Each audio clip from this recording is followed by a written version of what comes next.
Hello students. आज हम psychology practical test के जो स्टेप्स होते हैं कि प्रैक्टिकल को किस स्टेप में लिखना है वो हम आज आपको बताएंगे।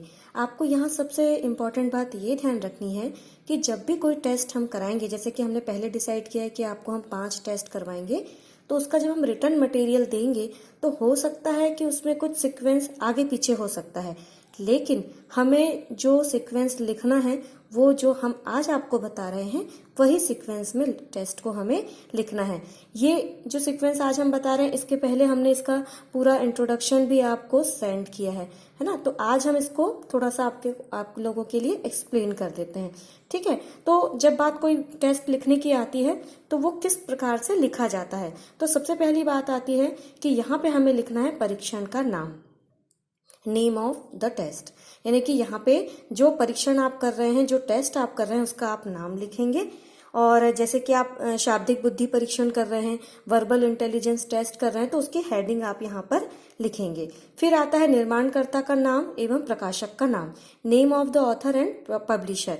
तो यहाँ पे है कि परीक्षण का नाम लिखने के पश्चात आपको लिखना है कि इस टेस्ट को बनाया किसने है ना, उसका निर्माण किसने किया है और इसको पब्लिश यानी प्रकाशित किसने किया है।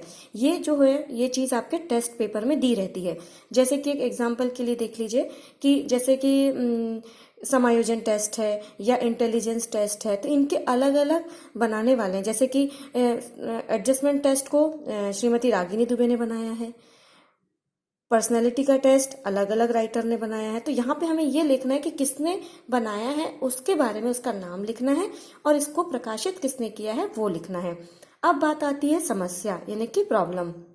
देखिए, जब भी कोई हम टेस्ट लगाते हैं या एक्सपेरिमेंट करते हैं तो सबसे बड़ी बात ये होती है कि कुछ ना कुछ समस्या होगी जिसको हम सॉल्यूशन करना चाहते हैं, और यहाँ पे हमें उस बारे में लिखना है कि कोई भी टेस्ट की कुछ ना कुछ करने के पीछे एक उद्देश्य होता है। तो वो प्रॉब्लम को हमें यहाँ पे फाइंड आउट करके लिखना है, तभी हम सीक्वेंस वाइज आगे बढ़ पाएंगे। फिर आती है आयु सीमा। देखिए, किसी भी टेस्ट को करने के लिए एक एज लिमिट होती है ना। हर टेस्ट हर एज लिमिट पर अप्लाई नहीं होता है। जब ये टेस्ट बनाए जाते हैं तो कुछ एक एज पर ही अप्लाई किए जाते हैं, तो उसकी एज लिमिट पर ही, उस एज लिमिट के अंतर्गत ही हमें उस टेस्ट को उस बच्चे पे अप्लाई करना है ना।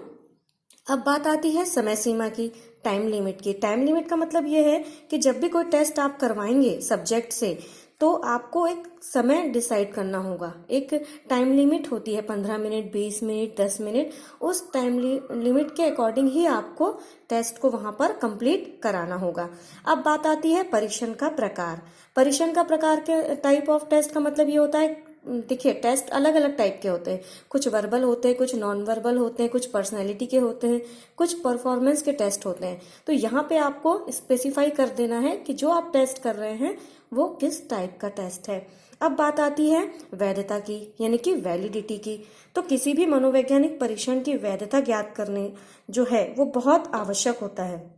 जब परीक्षण व्यक्ति की उस आदत या मानसिक प्रक्रिया का सही मापन करता है जिसके लिए उसे बनाया गया है, तो इसे ही परीक्षण की वैधता या वैलिडिटी कहा जाता है, और ऐसे परीक्षण को ही वैध परीक्षण कहा जाता है। ठीक है, तो यानी कि जिस चीज के लिए इसको बनाया गया है, इसका डेवलपमेंट किया गया है, उसका वो एग्जैक्ट यदि कैलकुलेशन करके बताता है तो ये उसकी वैधता कहलाती है।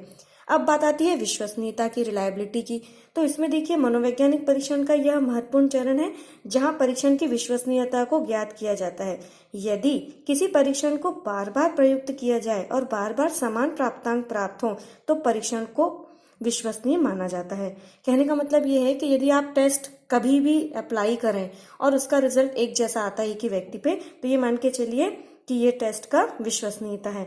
कभी कभी ऐसा भी होता है कि इसका एक मीनिंग ये भी है कि विभिन्न अवसर पर यदि आप किसी भी व्यक्ति पर एक टेस्ट करते हैं तो उसमें एक स्थायित्व होना चाहिए, बार बार उसके रिजल्ट बदलने नहीं चाहिए। ठीक है, तो ये होता है रिलायबिलिटी। अब बात आती है नॉर्म्स की। नॉर्म्स यानी कि मानक। परीक्षण की मानकीकृत प्रक्रिया में ही मानक निर्धारित किए जाते हैं, चाहे परीक्षण का निर्माण किया जा रहा हो अध्ययन के लिए या किसी और चीज के लिए, उसमें नॉर्म्स का होना बहुत ही आवश्यक है। जैसे कि ये देखिए, जैसे हम वर्बल इंटेलिजेंस टेस्ट चेक कर रहे हैं तो इसमें क्या होगा कि वर्बल इंटेलिजेंस इसका मानक होगा या नॉर्म्स होगा। तो यहाँ पे हमें इस बात का ध्यान रखना है कि जो भी टेस्ट हम कर रहे हैं उसका एक हमें नॉर्म्स डिसाइड करना होगा। ठीक है, अब बात आती है प्रस्तावना यानी कि इंट्रोडक्शन। विभिन्न बिंदुओं पर लिखेंगे। तो जब भी आप कोई टेस्ट करेंगे तो उसके बारे में थोड़ी डिटेल लिखेंगे। जैसे इंटेलिजेंस टेस्ट कर रहे हैं, एडजस्टमेंट टेस्ट कर रहे हैं, पर्सनालिटी का टेस्ट कर रहे हैं, तो उसकी मीनिंग लिखेंगे, उसके डेफिनेशन लिखेंगे, उसके टाइप्स लिखेंगे, कैरेक्टरिस्टिक्स लिखेंगे, इंपॉर्टेंस लिखेंगे। ऐसी बहुत सी इंपॉर्टेंट बातें हैं जो आपको यहाँ पे इंट्रोडक्शन में लिखनी है। अब बात आती है चर यानी कि वेरिएबल की। तो वेरिएबल एक स्टोरेज एरिया होता है जिसका प्रयोग डेटा को स्टोर करने के लिए किया जाता है। वेरिएबल डेटा को कंटेन किए रहता है जिसे प्रोग्राम के एग्जीक्यूशन के समय कभी भी बदला जा सकता है। यहाँ पे हमें इसके बारे में ये लिखना है कि दो टाइप के होते हैं, एक तो स्वतंत्र चर इंडिपेंडेंट वेरिएबल और दूसरा परतंत्र चर यानी कि डिपेंडेंट वेरिएबल। यहाँ पे देखिए, यहाँ पे आप ये लिख सकते हैं कि जो डिपेंडेंट वेरिएबल है उसमें आप ये लिखेंगे कि जो हमारा प्रपत्र है या जो हमारा रिकॉर्ड है उसमें दिए गए आइटम यानी कि जो भी पद दिए हैं वो लिखेंगे।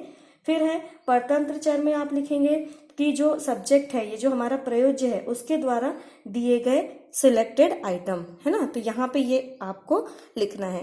फिर आता है आवश्यक सामग्री रिक्वायर्ड मटेरियल। इसमें आप पेंसिल दे सकते हैं, ब्लैंक पेपर ले सकते हैं, आपको वो सब लिखना है। और शार्पनर, इरेजर और ब्लैंक पेपर तो आप लिखेंगे ही, मैनुअल लिखना यहाँ पे बहुत जरूरी है ताकि जिसमें आपको, क्योंकि कोई भी चीज आपको यदि करनी है तो उसके लिए आपको सारी चीजें होनी चाहिए आपके पास। और इसमें हम साइकोलॉजी का रिकॉर्ड भी लिखेंगे यानी कि जो प्रपत्र आप सॉल्व करवा रहे हैं बच्चे से वो आप यहाँ पे लिखेंगे। अब बात आती है विधि की, प्रोसीजर की। तो यहाँ पे ये चीज है कि हम जो भी कार्य करेंगे या जो भी टेस्ट आप लगाएंगे तो उसकी एक निश्चित प्रोसीजर होती है, यानी कि आप ऐसे नहीं है कि किसी चीज को पहले कर लें या बाद में कर लें, है ना। तो किस तरह से आपको ये करना है यहाँ पे उसकी बकायदा प्रोसीजर दी रहेगी, उसी को आपको अप्लाई करते हुए आगे बढ़ना है। अब बात आती है निर्देश की, इंस्ट्रक्शंस की। तो इसमें यह है कि इसके अंतर्गत परीक्षार्थी को परीक्षण के पूर्व में बताई गई बातें आती हैं, जैसे परीक्षण प्रपत्र को भरने की अवधि क्या है, यानी हम स्टूडेंट को बताएंगे कि कितने समय में भरना है। ठीक है, यदि कोई इसको प्रॉब्लम हो रही है तो उसको हम सॉल्व करेंगे, और उसको जो टेस्ट पेपर है उसकी किस विधि से उसको सॉल्व करना है इसके बारे में पूरा डिस्क्राइब करते हैं। अब बात आती है प्रयोज्य का परिचय यानी introduction of subject. Introduction of subject का मतलब ये है कि यहाँ पे जिस भी बच्चे से हम टेस्ट करवा रहे हैं उसके बारे में हमें जानकारी देनी होगी। जैसे कि उसका नाम लिखना है, ठीक, लिंग बॉय है या गर्ल, विद्यालय का नाम लिखेंगे, नेम ऑफ स्कूल देंगे आप यहाँ पे, उसकी क्लास कौन सी है, उसकी एज कितनी है, और परीक्षण दिनांक यानी कि डेट ऑफ टेस्ट, यानी कि जिस दिन आप उस बच्चे पे टेस्ट अप्लाई करेंगे वो डेट यहाँ पे आएगी। ठीक है, अब आता है कि परीक्षण प्रशासन एवं अवलोकन, administration of test and observation. इसके अंतर्गत वह व्यवस्थाएं आती हैं जो परीक्षण हेतु आवश्यक हैं, जैसे परीक्षार्थियों के जो जिस सब्जेक्ट पे हम अप्लाई कर रहे हैं उसके बैठने की व्यवस्था, टेबल, कुर्सी, उसका ऊंचाई का अनुपात ठीक होना चाहिए, समय ठीक होना चाहिए, हमारे पास घड़ी भी अवेलेबल होना चाहिए। ये सारी चीजें हमें यहाँ पे देखनी है और लिखनी भी है। अब बात आती है सावधानी। किसी भी टेस्ट को करते समय कई बातों की प्रिकॉशंस लेनी पड़ती है, तो वो बातें कौन कौन सी होंगी, वो हर टेस्ट के हिसाब से थोड़ी चेंज भी हो सकती हैं, है ना। तो यहाँ पे आप अपने हिसाब से थोड़ा लिख सकते हैं। कुछ चीजें इस स्टेप में ऐसी हैं जो आप अपने टेस्ट के अकॉर्डिंग भी चेंज थोड़ा बहुत कर सकते हैं। ठीक है, अब बात आती है प्रयोज्य की अंतर्दर्शन report, introspection report of subject. इसके अंतर्गत परीक्षार्थी की आंतरिक मनोदशा का वर्णन किया जाता है, जैसे कि परीक्षार्थी को परीक्षण प्रपत्र भरने में आनंद प्राप्त हुआ, या वह बोर होने लगा उसको, या उसको कोई प्रॉब्लम क्रिएट हुई, या उसका मन नहीं लग रहा है। तो ये सारी बातें आपको ऑब्जर्व करनी है क्योंकि टेस्ट आपने उस पर अप्लाई किया है, और ये चीजें आपको यहाँ पे बच्चे के जो टेस्ट है उसमें आपको लिखना होगा कि उसके आपने क्या ऑब्जर्व किया उसके इंट्रोस्पेक्शन में, कि उसको कैसा लग रहा है।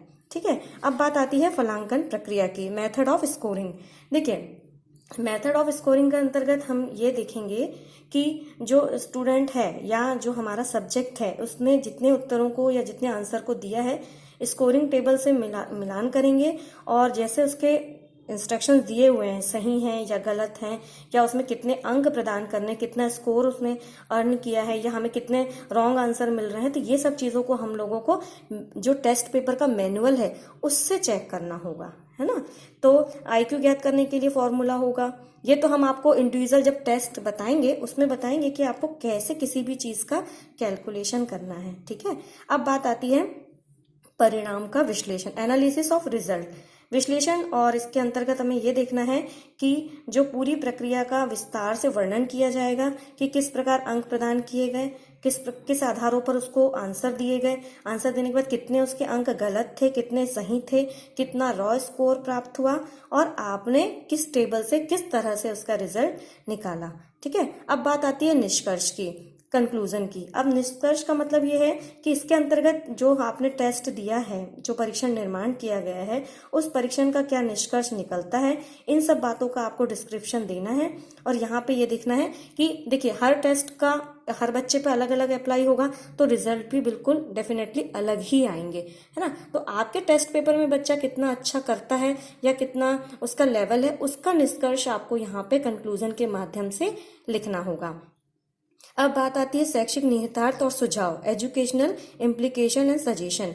अब यहाँ पे हमें जो टेस्ट हमने बच्चे पर अप्लाई किया है, इंटेलिजेंसी का हो चाहे पर्सनैलिटी का हो या कुछ और भी हो, लेकिन उस टेस्ट के अंतर्गत बच्चे को हमें सजेशन देना होगा कि आप के अंदर ये चीज़ें बहुत अच्छी हैं, ये चीज़ें थोड़ी वीक पड़ रही हैं, इनको आप कैसे अपडेट कर सकते हो, आपको क्या क्या सुधार करना है। और यदि आप एजुकेशन के स्तर पे बात करोगे तो आपको उसको एजुकेशन के फील्ड में किस तरह से बच्चा अपने आप को अपग्रेड करके आगे बढ़ सकता है, ये सजेशन आपको देना है। क्योंकि जब भी हम कोई टेस्ट करते हैं तो उसका हमारा एक उद्देश्य होता है कि हम ऐसी चीज़ों के एनालिसिस करें, ऐसी चीज़ों का रिजल्ट निकाल के लाएं ताकि वो सब्जेक्ट या स्टूडेंट को वो उसके लिए एक प्लस पॉइंट साबित हो, है ना। तो यहाँ पे आपको उसको सजेशन देने हैं। तो आज हमने देखा कि किसी भी टेस्ट को लिखने के इतने स्टेप्स होंगे, है ना। तो इन्हीं स्टेप को आपको फॉलो करना है। जैसे कि मैंने पहले भी कहा है कि हम आपको रिटर्न मटेरियल भेजेंगे, लेकिन उसमें सीक्वेंस आगे पीछे हो सकता है, लेकिन आपको लिखना इसी सीक्वेंस से है जो कि आज हमने आपको वीडियो में एक्सप्लेन किया, ठीक है। Thank you.